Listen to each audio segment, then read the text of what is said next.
নবম শ্রেণীর শিক্ষার্থী বন্ধুরা, তোমাদেরকে স্বাগত জানাই।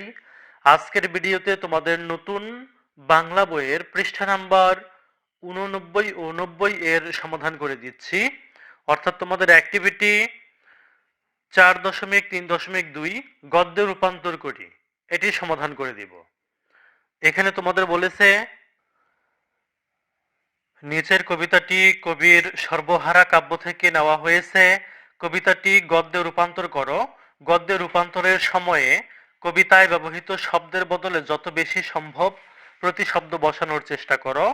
শব্দের শব্দের অর্থ বোঝার জন্য এবং প্রতিশব্দ খোঁজার জন্য প্রয়োজনীয় অভিধানের সহায়তা নাও। তো আমরা এখন এই কান্ডারি হুঁশিয়ার কবিতাটিকে গদ্যে রূপান্তর করব। এখানে কবিতায় কবি যে শব্দগুলো ব্যবহার করেছেন সেগুলোর প্রতিশব্দ ব্যবহার করে গদ্যে রূপান্তর করব। তো চলো শুরু করা যাক। উত্তর: কান্ডারি হুঁশিয়ার কবিতাটি গদ্যে রূপান্তর করা হলো। দুর্গম পাহাড়, মরুভূমির রাস্তা, দুর্লঙ্ঘ সমুদ্র পার হতে হবে রাতের আধারে, তাই যাত্রীরা সাবধান। নৌকা দুলছে, জল ফুলে উঠছে, মাঝি পথ ভুলে যাচ্ছে। পাল ছিঁড়ে গেছে, হাল কে ধরবে? কার সাহস আছে, কে আছো বলবান? এগিয়ে আসো, ভবিষ্যৎ ডাকছে তোমাকে। এই ঝড় ভয়ঙ্কর, এটি পাড়ি দিয়ে নৌকা পার করে নিতে হবে। অন্ধকার রাত, দেশমাতৃকার মুক্তি মন্ত্রে দীক্ষিত সৈনিকেরা সতর্ক হও। যুগ যুগ ধরে জমানো ব্যথা এই অভিযান ঘোষণা করছে। বঞ্চিত বুকে এই অভিযান ফুলে উঠে। এদেরকে সাথে নিয়ে তাদের অধিকার ফিরিয়ে দিতে হবে। অসহায় জাতি ডুবে মরছে, তারা সাঁতার জানে না। মাঝি, আজ দেখব তোমার মায়ের মুক্তির শপথ।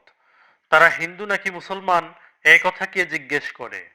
মাঝি, বলো মানুষ ডুবছে, আমার মায়ের সন্তান। পাহাড়ের সংকীর্ণ পথ, যাত্রীরা ভয় পাচ্ছে, বজ্র গর্জন করছে। পিছিয়ে পড়া যাত্রীদের মনে আজ সন্দেহ জাগে। হে মাঝি, তুমি কি রাস্তা ভুলে যাবে? পথের মাঝে যাত্রা ভঙ্গ করবে? হানাহানি করে হলেও টেনে চলো সেই মহান দায়িত্ব যা তোমার কাঁধে নিয়েছ।